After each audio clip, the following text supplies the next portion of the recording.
తెలంగాణను ప్రపంచ పటంలో అగ్రగామి నిలిపేందుకు తమ ప్రభుత్వం విజన్ 2045 డాక్యుమెంట్ ను సిద్ధం చేస్తుందని డిప్యూటీ సీఎం బట్టి విక్రమార్క తెలిపారు. 2047 నాటికి రాష్ట్రాన్ని $3 ట్రిలియన్ ఆర్థిక వ్యవస్థగా మార్చడమే తమ ధ్యేయమని స్పష్టం చేశారు.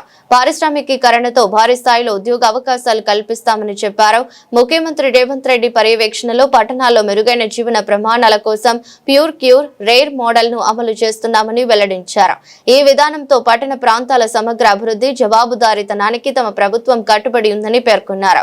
నాడు పోరాడి సాధించుకున్న తెలంగాణను నేడు ఆర్థిక దిగ్గజంగా నిలబెట్టే దిశగా దృఢంగా అడుగులు వేస్తున్నామని చెప్పారు. తెలంగాణ రాష్ట్రం అర్బనైజేషన్ చాలా స్పీడ్ గా పెరుగుతాం.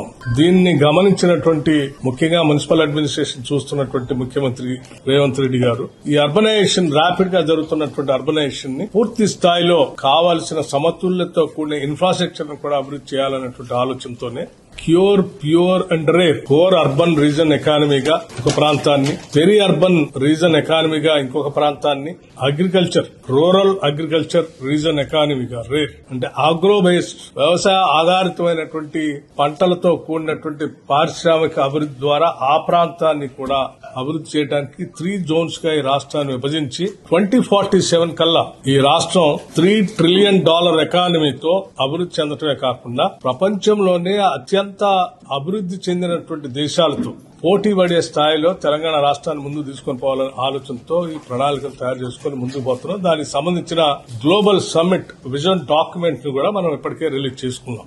సో ఏ గ్లోబల్ సమ్మిట్ లో విజన్ డాక్యుమెంట్ రిలీజ్ చేశామో ఆ విజన్ డాక్యుమెంట్ ని ముందుకు తీసుకుపోయే ప్రక్రియలో అత్యంత ప్రతిభావంతంగా ఈ ప్రభుత్వం ముందుకు అడుగులు వేస్తుందని ఈ సందర్భంగా మనం చూస్తాం. కావలసిన పారిశ్రామికీకరణ, ఉద్యోగ కల్పన కోసం కావలసిన పారిశ్రామికీకరణ, ఆ పారిశ్రామికీకరణకు అవసరమైనటువంటి ఇన్ఫ్రాస్ట్రక్చర్ ఎకో సిస్టమ్ ని అభివృద్ధి చేయటం, వీటన్నిటిని మేలు కలిగితో ముందుకు తీసుకుపోయే ప్రక్రియని మొదలు పెడతామని చెప్పి ఈ సందర్భంగా మనం చేస్తా ఉన్నాం. అట్లాగే ఈ జిల్లాలో కూడా, ఖమ్మం జిల్లాలో కూడా ఉన్న అన్ని మున్సిపాలిటీస్ ని ఏకపక్షంగా కాంగ్రెస్ పార్టీ అభ్యర్థులను గెలిపించడానికి జిల్లా ప్రజలందరూ కూడా నేను విజ్ఞప్తి చేస్తున్నాను. ధన్యవాదాలు, కృతజ్ఞతలు తెలియజేస్తా ఉన్నాను.